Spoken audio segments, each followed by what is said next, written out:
여유증에 대해 가장 정확하고 올바른 정보만을 알려드립니다. 안녕하세요. 여유증 백과사전 진행을 맡고 있는 봄나라외과 유방외과 세부 전문의 황성배 원장입니다.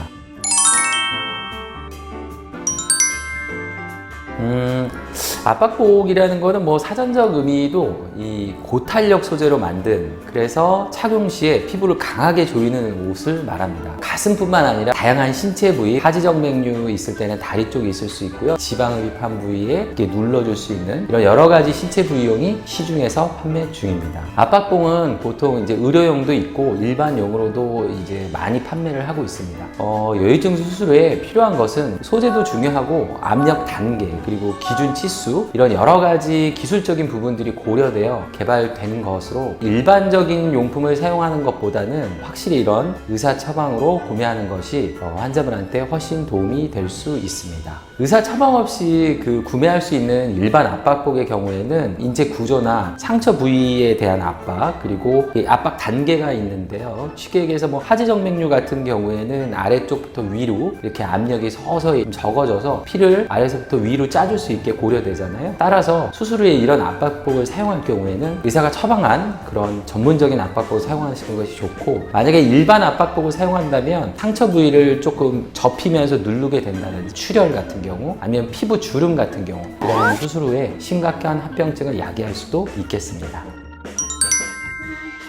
압박복이 필요한 이유는 크게는 한 3가지 정도로 볼 수 있겠습니다. 첫 번째로는 우리가 이제 수술 후에 유선과 지방층을 제거하고 나면 이 공간에 텅 빈 공간이 남게 되죠. 따라서 이 압박복을 사용하지 않는다면 이 부분이 피부가 너무 처지고 주름진 채로 남게 될 수 있습니다. 이 압박복을 입음으로써 이런 피부들을 원래 모양대로 조금 더 쉽게 자리 잡게 해줄 수 있는 게 첫 번째 이유고요. 그 다음에 두 번째 이유는 우리도 모르게 어딘가에 부딪힐 수 있고 상처를 입을 수 있습니다. 이럴 때 우리가 알다시피 어딘가 출혈을 할 때 이렇게 지혈을 하죠. 마찬가지로 압박복을 입고 있으면 어딘가 부딪혔을 때도 압박을 하고 있기 때문에 출혈 같은 걸 막아줄 수 있는 중요한 역할을 하기도 합니다.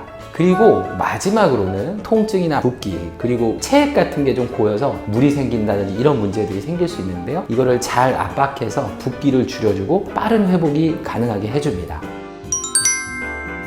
압박은 너무 불편할 만큼 착용하는 것은 아니고요. 어느 정도 일정 기간만 착용하는 것이 중요합니다. 그 이유는 처음에는 굉장히 중요하지만 그 이후에는 사실 일반적인 압박이 크게 도움이 안 되기 때문인데요. 따라서 일반 압박복의 그런 압력 정도보다는 사실 의료용 압박복이 훨씬 더 압박을 세게 안전하게 해줄 수 있기 때문에 의료용 압박복을 사용하는 것이 좋겠습니다. 여유증 수술 후에 압박복은 보통 4주, 아마 대부분의 병원이 한 4주 정도를 입히는 것으로 알고 있습니다. 그런데 그럼 모든 사람이 4주를 입어야 되느냐? 그건 아닙니다. 이제 여러 가지 이유 때문에 꼭 4주를 안 입혀도 되는데요. 유방이 너무 큰 경우 피부가 너무 늘어져 있습니다. 이런 분들은 이제 4주 가지고도 좀 부족할 수 있고요. 8주에서 때에 따라서는 12주 정도까지 마지노선으로 잡고 입힐 수 있습니다. 반대로 여성용 유방증이 심하지 않았던 분들 같은 경우에는 4주까지 입히는 것보다는 차라리 한 2주 정도까지 입히는 게 훨씬 더 회복에 도움이 되는 경우도 있습니다. 결국 사람들의 모양이 다르기 때문에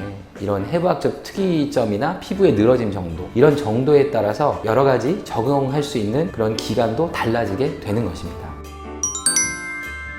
여유증 수술 후 압박복을 불편하다 혹은 귀찮다는 이유로 임의로 사용하지 않는 환자분들이 많이 있는데요. 하지만 오늘 말씀드린 것 같이 압박복을 사용하면 얻을 수 있는 그런 이점들이 너무 많습니다. 이런 거를 의사들의 지적에 따라서 사용하지 않게 되면 출혈이라든지 수술 후에 모양이 적절하게 잡히지 않는다든지 이런 안 좋은 결과들을 생기게 할 수 있는 요인이 됩니다. 그래서 반드시 의사의 처방에 따라서 방법과 기간 이런 것들을 꼭 준수하셔서 좋은 모양이 나오시길 바라겠습니다. 자, 오늘 여유증 대백과 사전은 여기까지고요. 환자분들은 의사에게 열심히 수술하라고 얘기를 많이들 합니다. 반대로 의사들은 환자분들에게 저희가 지시하는 내용을 꼭 지켰으면 좋겠다는 말씀 드리면서 오늘 마치도록 하겠습니다. 감사합니다.